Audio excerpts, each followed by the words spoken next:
ସାଙ୍ଗମାନେ ଆଜି ବାପଘର ଶେଷ ଦିନ ମୋ ଭାଇ ଦେଖନ୍ତୁ ଏଠି କ'ଣ ହେଉଛି ମତେ ଟିକେ ଥଣ୍ଡା ହେଇଯାଇଛି ମୋ ମୁହଁ ଫୁଲି ଯାଇଛି ଆଜି ଗୁରୁବାର ସ୍ପେଶାଲରେ କ'ଣ ଖାଇବା ହେଇଛି ମୁଁ ଆପଣମାନଙ୍କୁ ଦେଖେଇ ଦେଉଛି ତ ଗୁରୁବାର ସ୍ପେଶାଲ ହେଇଛି ଉଷୁନା ଭାତ ଆମେ ଅଧା ଅଧା ଟିକେ ଖାଇସାରିଲୁଣି ଏଇଟା ହେଲା ଲେମ୍ବୁ କଞ୍ଚା ଲଙ୍କା ରସୁଣ ପଡ଼ିକି ଦଳା ଆଉ ପୋଟଳ ଆଳୁ ଭଜା ଏଇଟା ହେଲା ବେଶୀ ମୋର ପ୍ରିୟ ବିହନ ଭଳିଆ ଲାଗେ କୁମା ଆଳୁ ଭଜା ପିସ୍ ପିସ୍ ହେଇକି ଏଇଟା ହେଲା ସୁଜନା ଶାଗ ବୋଇତାଳୁ ପଡ଼ିକି ଭଜା ହେଇଛି ଇଏ ପାଚିଲା ଆମ୍ବ ଆଉ ଏଇଟା ବି ମୋର ପ୍ରିୟ ତରକାରୀ ପୋଇନାଡ଼ି ସାରୁ ଆଳୁ ବାଇଗଣ କୁମା ଆଳୁ ପଡ଼ିକି ଝୋଳ ମାନେ ଭାତ ଖିଆ ଚାଲିଛି ଟ୍ରେଡିଂ ଚାଲିଛି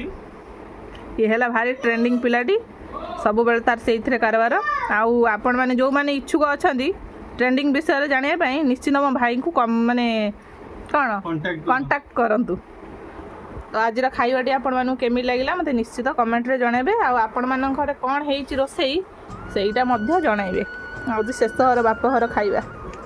ପୁଣି କେବେ ଛୁଟି ହେଲେ ଆସିବା ଆଉ ଭାରି ମନ ଦୁଃଖ